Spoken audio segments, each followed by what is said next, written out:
राहुल शर्मा साहब को जोड़ेंगे। और जब तक राहुल जी हमारे साथ जुड़ते हैं तो ये सारे ग्राफिक्स आपके सामने स्क्रीन पर आते हुए दिखेंगे।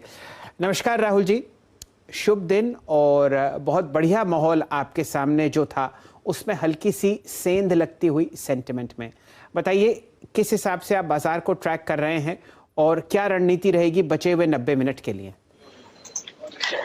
नमस्कार शैल जी। देखिए, मैं तो इस करेक्शन को हेल्दी मानता हूं क्योंकि मार्केट लगातार 3-4 गैप अप ओपनिंग के बाद में वन साइड ऊपर जा रहा था, जो कि जनरली टेक्निकली ज्यादा कंफर्टेबल नहीं होता है। इनफैक्ट अब जो कि करेक्शन चालू हो चुका है निफ्टी में, मेरे हिसाब से 18,200 पे एक बहुत ही बढ़िया सपोर्ट है निफ्टी का, जहां पर ये गैप्स फिल होंगे और साथ में जो एक तरह से एक्सपायरी के पहले वाली जो वोलेटिलिटी थी हमें फाइनली देखने को मिल रही है।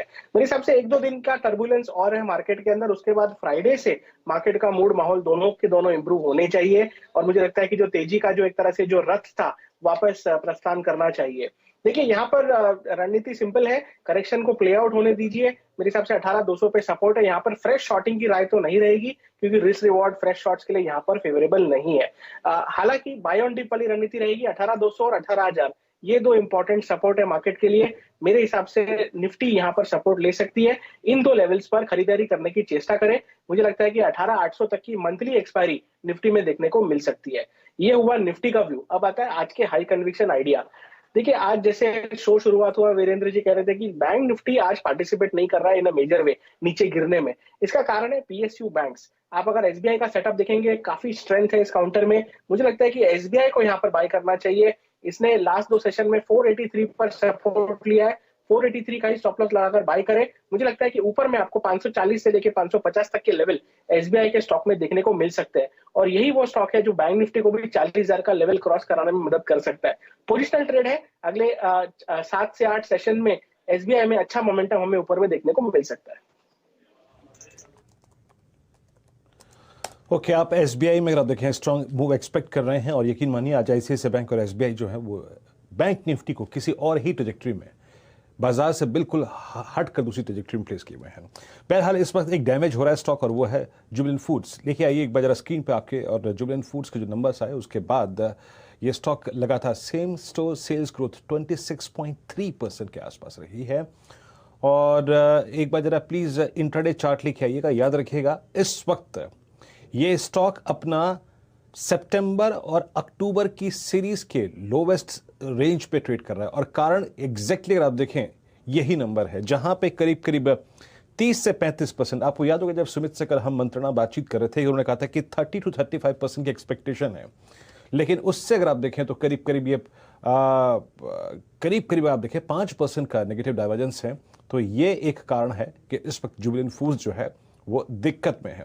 कल याद रखिएगा एसबीआई ये एचयूएल के जब वॉल्यूम्स के नंबर आए थे, हैमरिंग हुई थी। यही होता है बाजार, जब बाजार काफी स्ट्रांग होता है तो बुरे नंबर्स पचा जाता है, लेकिन जब कमजोर होता है तो हल्की सी डाइवर्जेंस को भी पचाता नहीं है। एक बार इस पर एक व्यू लेते हैं। राहुल जी जरा प्लीज अपनी कमेंट्री देंगे। एग्जैक्टली अभी लो था इसका कुछ देर पहले 4,000, that is 50 day exponential moving average. कैसे अप्रोच करेंगे इन नंबर्स के बीच में आप जुबिलेंट फूड्स को? जी हाँ, देखिए जुबिलेंट फूड्स में जो मेरे हिसाब से आज के दिन वोलेटिलिटी देखने मिली है, इसमें इसने सबसे बढ़िया चीज ये की कि 50 दिन का मूविंग एवरेज इसने टेस्ट किया है, वहां पर लग के एक इंट्राडे में शार्प रिकवरी देखने को मिली। मेरे हिसाब से इसका जो हायर हाई हायर लो का सेटअप है वो अभी भी इंटैक्ट है। 3916 ये इसका लो था वीकली बेसिस पर। आई थिंक जब तक ये लेवल ब्रेक नहीं होता है पोजिशनली इसका स्ट्रक्चर सही रहेगा और मेरे हिसाब से ये जो वोलेटिलिटी आई है इसमें एक बार थोड़ा स्टॉक सेटल हो जाए, आई थिंक 4,050 के आसपास बहुत ही अच्छा एंट्री पॉइंट है जहां पे रिस्क रिवॉर्ड लॉन्ग के लिए फेवरेबल है। तो आई थिंक थोड़ा स्टॉक सेटल होने दीजिए, 4,050 के आसपास बाय करने की चेष्टा करें।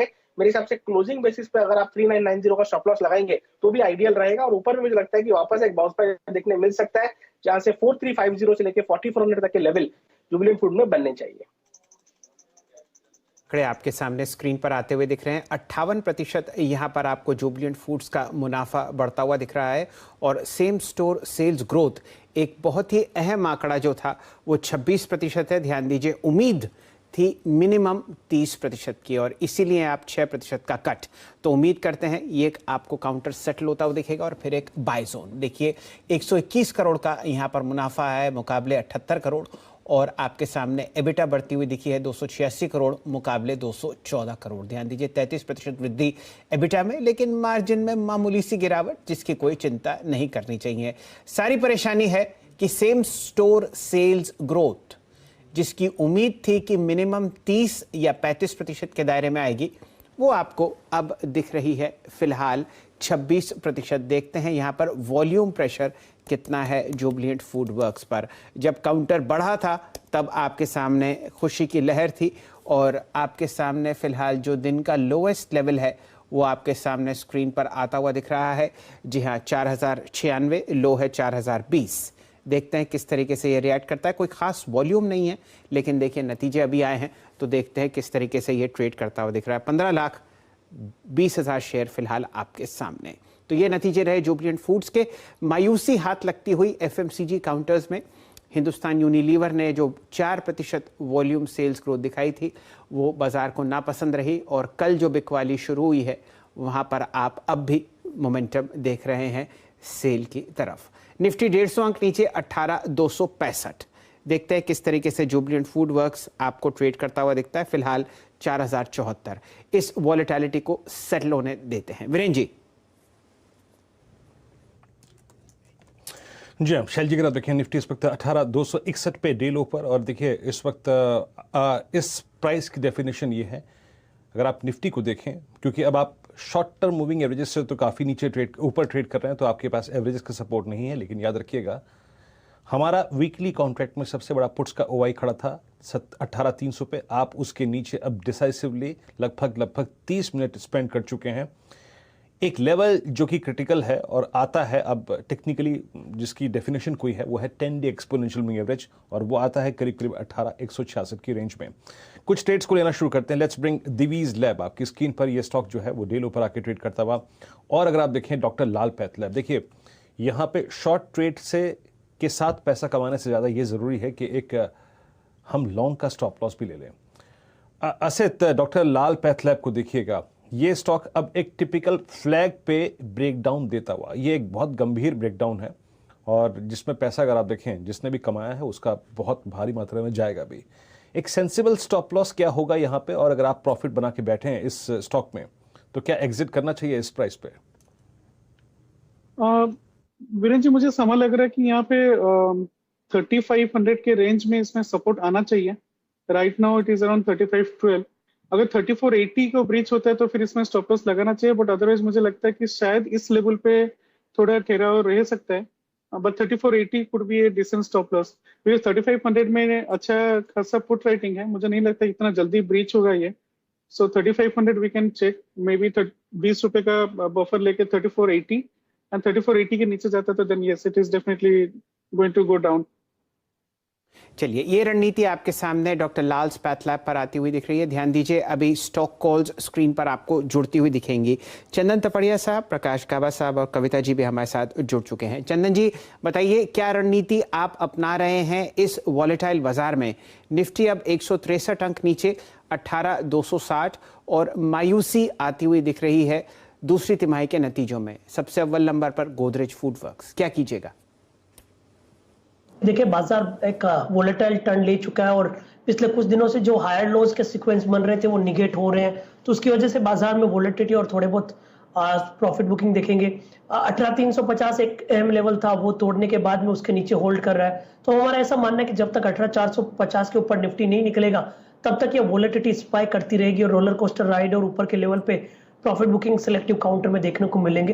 तो इंडेक्स वाइज तो हम यहाँ पे थोड़ा सा लाइट और कॉशियस रहेंगे। इवन किसी को हेज करना है तो वो हेजिंग स्ट्रेटेजी की तरफ भी जा सकते हैं। इवन वीकली को ट्रेड करने के लिए हम out of money call writing कर रहे हैं विद द व्यू की अपसाइड ज्यादा नहीं है और टाइम डीके की वजह से प्रीमियम यहाँ पे घटता हुआ नजर आएगा। बैंक निफ्टी जरूर आज थोड़ा सा सपोर्ट ले रहा है क्योंकि यहाँ पे 39,300 का एक मेजर की लेवल है, उसको रेस्पेक्ट बार बार मिल रहा है। बट अगेन जब तक ये 39,750 नहीं निकलता है तब तक यहाँ पे बड़े स्विंग्स भी नहीं आ रहे हैं। तो जिनके पास भी बैंक निफ्टी के पोजीशन है वो 39,300 को तवज्जो दे और निफ्टी में थोड़ा सा लाइट रहे, नीचे में 18,150 के लिए। स्टॉक स्पेसिफिक होकर बात करें तो काफी सिलेक्टिव काउंटर्स यहाँ पे चल रहे हैं। मेरे को यहाँ पे यदि ट्रेड करना है तो मैं सिलेक्टिव आईटी काउंटर की तरफ ही जाऊंगा। आईटी में आप देखोगे तो मेरा ऐसा मानना है कि टेक महिंद्रा एक ऐसा काउंटर हो सकता है जहां पे स्ट्रेंथ है। हालांकि ऊपर के लेवल से गिरावट हुई है बट ऐसा मानना है कि मेजर ट्रेंड पॉजिटिव है तो वापस सपोर्ट बेस्ड बाइंग आ सकती है।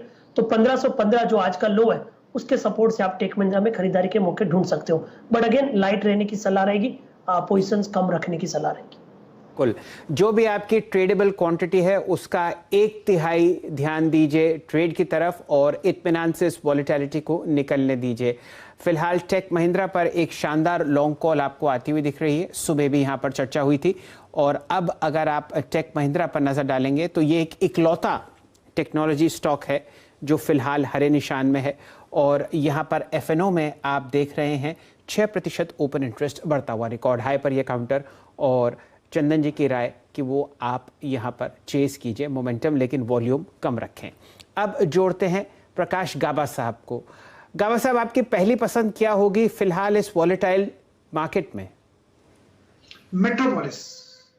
मुझे लगता है मेट्रोपोलिस में एक स्ट्रॉन्ग सपोर्ट जोन 2600 के आसपास है। चांसेस है कि एक अपमूव मिले। 2900 का जो टारगेट है मुझे लगता है वहां तक जाना चाहिए। टॉप होगा 2800 का मेट्रोपोलिस। सब मेट्रोपोलिस को आपने स्क्रीन पर दिखाया है और डिफेंसिव मार्केट में आप मेट्रोपोलिस को भी एक ठीक ठाक मूव देते हुए दिख रहे हैं। अक्सर आप देखेंगे कि जब बाजार गिरता है तो एफएमसीजी, आईटी और फार्मा स्टॉक्स की तरफ आपको मूव दिखता है।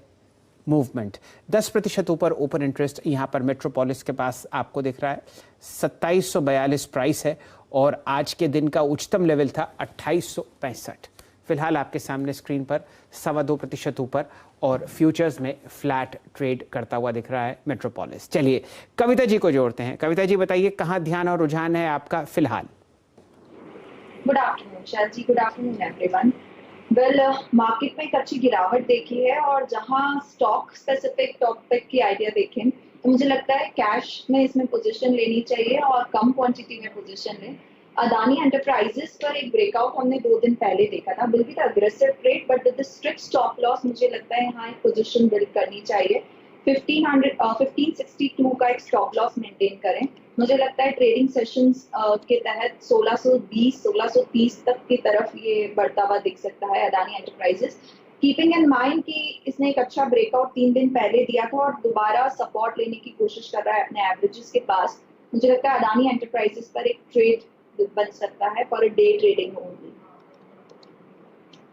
2 दिन की गिरावट आपके सामने स्क्रीन पर थी, वहां पर आप अब एक हरा निशान देख रहे हैं। वॉल्यूम ऑलरेडी 21 लाख शेयर के आसपास अदानी एंटरप्राइजेस में कैश में हो चुकी है और ये मूव आपको जाता हुआ दिख सकता है 1620 की तरफ।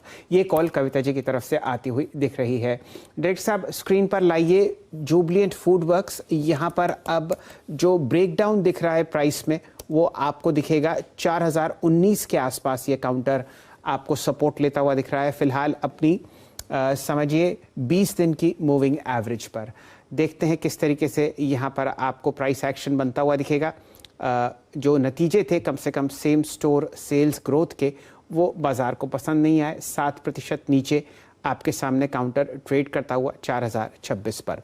गौरांग शाह साहब हमारे साथ जुड़ चुके हैं। नमस्कार, शुभ दिन आपको शाह साहब। बताइए किस तरीके से आप इस वॉलेटाइलिटी को पढ़ रहे हैं?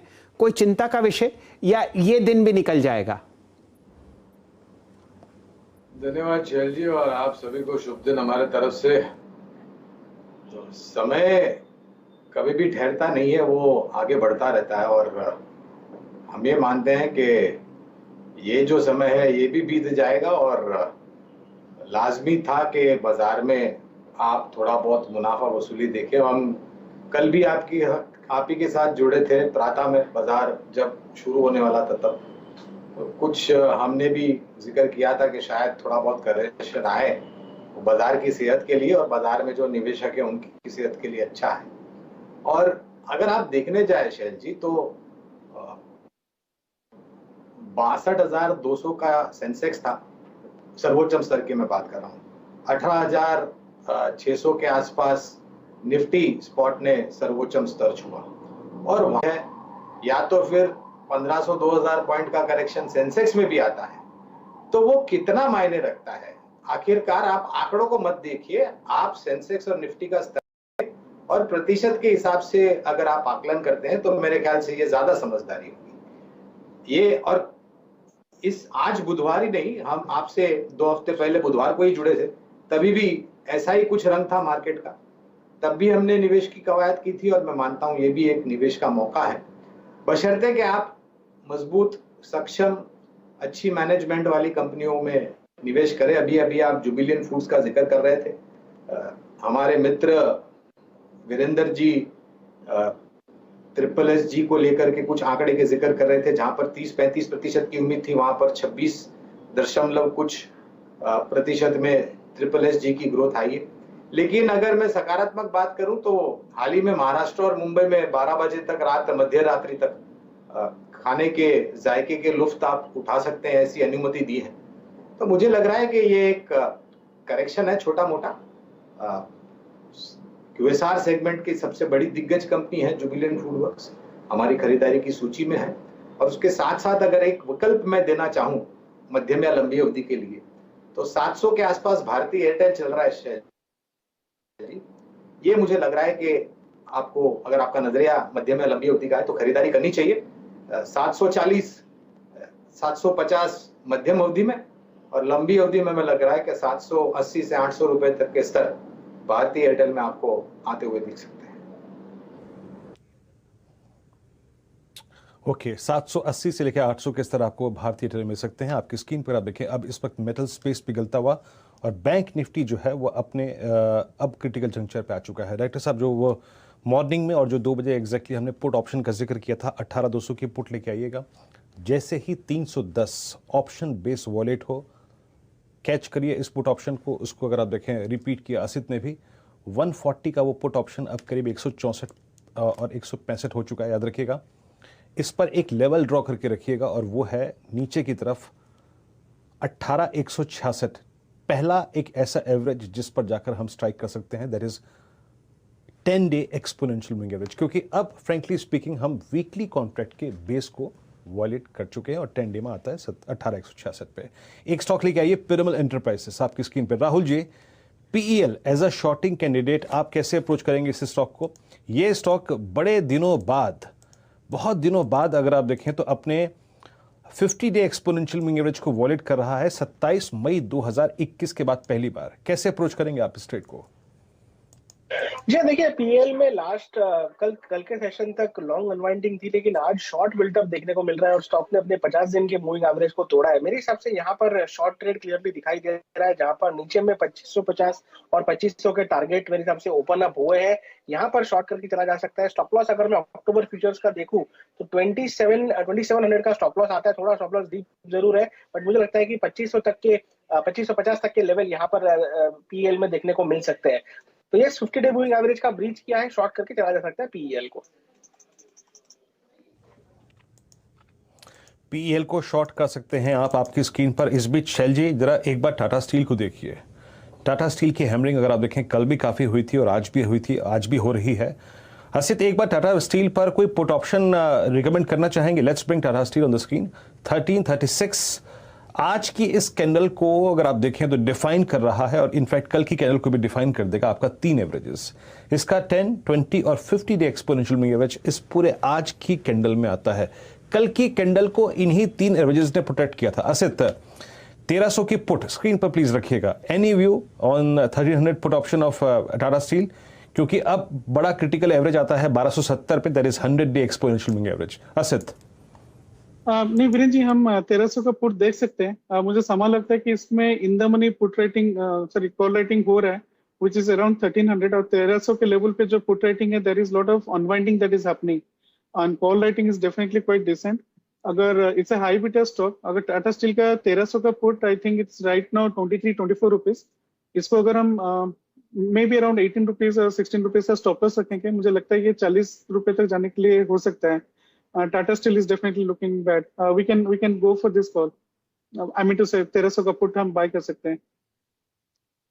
चलिए, आपके सामने एक और शॉर्ट ट्रेड यानी कि पुट द्वारा आप यहाँ पर जो फिलहाल मोमेंटम गिरावट की तरफ बढ़ रहा है वो आप टाटा स्टील में कर सकते हैं। और ये राय असित जी की तरफ से आती हुई, एक ट्रेड पहले जो उन्होंने सजेस्ट किया था 18,200 का पुट 28 अक्टूबर का, वो आपको 148 144 के आसपास दिया था, वो अब आपके सामने 164 के आसपास ट्रेड करता हुआ दिख रहा है। ये फिलहाल लेटेस्ट उनकी तरफ से। चलिए, नतीजों का सिलसिला बहुत अच्छी तरीके से जारी है और हमारे साथ अब जुड़ चुके हैं सोनाटा सॉफ्टवेयर के CFO आपके सामने फिलहाल कुछ ही समय में जुड़ते हुए दिखेंगे। और डायरेक्टर साहब, ज़रा सोनाटा सॉफ्टवेयर का स्टॉक लेके आइए स्क्रीन पर। आपके सामने फिलहाल बहुत बढ़िया तरीके से यहाँ पर रिटर्न दिया है। आज तो 4% नीचे है, लेकिन अगर आप यहाँ पर 1 महीने का रिटर्न देखें तो 4.5%, 90 दिन का रिटर्न देखें तो 19%, और अगर आप ईयर टू डेट रिटर्न देखें तो लगभग 135% का रिटर्न आपने सोनाटा सॉफ्टवेयर की तरफ से आते हुए दिखा है। जगन्नाथन चक्रवर्ती साहब, आप CFO हैं सोनाटा सॉफ्टवेयर के। नमस्कार चक्रवर्ती साहब, आपको बहुत बहुत मुबारक। इतने शानदार आपने नतीजे दिए हैं और शेयर होल्डर्स ने बहुत ही बढ़िया तरीके से आपको रिवॉर्ड होते हुए देखा है। ये बताइए, किस हिसाब से आप आगे आने वाले 2 या 3 तिमाहियों को देख रहे हैं? बहुत अच्छे आंकड़े स्क्रीन पर चलते हुए, किस हिसाब से यहाँ पर आप देखिए शेयर होल्डिंग पैटर्न मूव करता हुआ दिख रहा है FIIs की तरफ और DIIs की तरफ। पब्लिक ने यहाँ पर कुछ कमी करी है, लेकिन मजबूत हाथों ने सोनाटा सॉफ्टवेयर को पकड़ा है। चक्रवर्ती साहब, बताइए अगले 2 तिमाही आपको कैसे लगते हैं, डिमांड की तरफ से और खासकर एट्रिशन की तरफ से, जो मिड कैप IT को परेशान करता हुआ दिख रहा है? Good afternoon. Thanks for giving this opportunity to explain Sonata Software results for Q2 2022. The demand scenario is very good. We see a strong demand from the customers, and this is not like a short-term demand. This is going to be for the next couple of years kind of a situation. If I get people, the right talent now, I will be able to build customers and get more revenue. Very, very strong demand. That's the kind of situation. On the supply side, there are challenges. All of us know the industry is facing a lot of challenges at present. So what we are doing is we are expanding the delivery center to international locations like Ireland, Canada, Mexico, Melbourne, Philippines, and various other locations, Indonesia, kind of a location, so that we are distributing the demand for the talent across the globe. The second is also we have acquired Encore, and with that we are getting a delivery center in Chennai. Apart from Bangalore and Hyderabad, we are expanding in Chennai also. This is going to help us expand our base for the talent hunt for the meeting the customers' demand. And also we are expanding to tier 2 cities like Salem, Vellore, Chittoor kind of places. We have tied up with partners who will be running the delivery centers on our behalf. And we believe that this is going to help us meet the demand and the scenario. We are also doing a lot of engagement activities to address the attrition requirements. And also we are taking various other internal measures, both in training front as well as in the engagement activities for the employees to address the challenges, whatever is coming in. This may create a challenge in cost increases for our software services business in the short term, but medium term, we are still very, very confident, and we expect this to stabilize by 2-3 quarters. So in the medium term, our EBITDA margin we are continue to have a confidence in meeting 23 to 25% EBITDA margin in the medium term, and we are very, very confident in meeting the high teens kind of growth for this year, as mentioned by our CEO in the beginning of the year. This is on international software services. On domestic business, we have told many a times that please don't measure this business on revenue front, because this business will have seasonal fluctuation, depends on contract renewal from customers. So this business has to be measured on whole financial year to whole financial year, and also on the absolute gross contribution growth in this business. You see absolute gross contribution, it had about 5+% of growth quarter on quarter, and 15+% of growth year on year. This business is doing really well after adoption of cloud by many Indian companies after. Mr. Chakravarti? Yes. Mr. Chakravarti? हाँ. Yeah. मेरा प्रश्न ये था sir, अभी थोड़ा सा अभी आपने हर चीज़ पर कुछ न कुछ टिप्पणी करी, आपने एट्रिशन पर टिप्पणी करी, हायरिंग प्रोग्राम को लेकर टिप्पणी करी। पहले थोड़ी सी बात करते हैं जो डील पाइपलाइन है उसको लेकर आपके कमेंट्स क्या होंगे, and specially for next 2 quarters कुछ बड़ी डील्स जो कि आ सकती हैं, और आगे के लिए डील्स के लिहाज से एनवायरनमेंट कैसा लगता है आपको? Deal pipeline is very, very strong. As I mentioned to you, the deal pipeline is not at all an issue for any of the international software or a domestic business. It is only international software services. We need the right talent. And if I are able to meet the supply side challenges, we will definitely be able to grow much, much faster than what we have guided. So the deal pipeline is very, very strong, and we are expecting good deals to come in the next couple of quarters. चक्रवर्ती साहब, जरा कुछ बताइए, क्या hiring आपके plans हैं? कितने लोगों को आप जोड़ना चाहते हैं कम से कम अगले एक आध साल में, और किस हिसाब से आपको एट्रिशन बढ़ता हुआ दिखा है मुकाबले 2 क्वार्टर पहले और अब तक? Yeah, the attrition remains the same level as it was in the last quarter. We have added about 600 people, about 300 people from Encore, and the balances from the organically we have added that people. Net addition is about 300 people for this quarter. Very, very strong momentum. So we expect a similar kind of addition in headcount for the next couple of quarters to continue. And we are very, very confident of meeting that demand, what is coming out from the customers. The demand pipeline is very good. So we will be hiring more and more people in this coming quarters, and it will be similar to what we have done in this current quarter. 300 लोग आपको जुड़ते हुए दिखेंगे कम से कम आगे आने वाले 2 या 3 क्वार्टर्स पर। चक्रवर्ती साहब, इस वक्त आपकी ऑर्डर बुक पोजीशन क्या है? Order book, we are not disclosing the absolute amount. It's very, very strong. Very strong. Compared to the beginning of the year, this is very strong at present. We believe this strength, like for example, if I'm able to add even more than 10-15% of people, I will be able to bill the customers immediately. That's the kind of demand scenario now. सब कुछ बोल दिया उसने, मेरे पास नहीं है। चक्रवर्ती साहब, जरा और चर्चा को आगे बढ़ाते हैं। इस वक्त आपने जो रेवेन्यू क्लॉक किया है इस तिमाही में 963 करोड़ रुपए किया है। यही बताइए कि कितने समय की ऑर्डर बुक आपके पास है, कितना सेल्स का आउटलुक आप रखते हैं उस ऑर्डर बुक का देख के? 1 साल, 2 साल, 3 साल?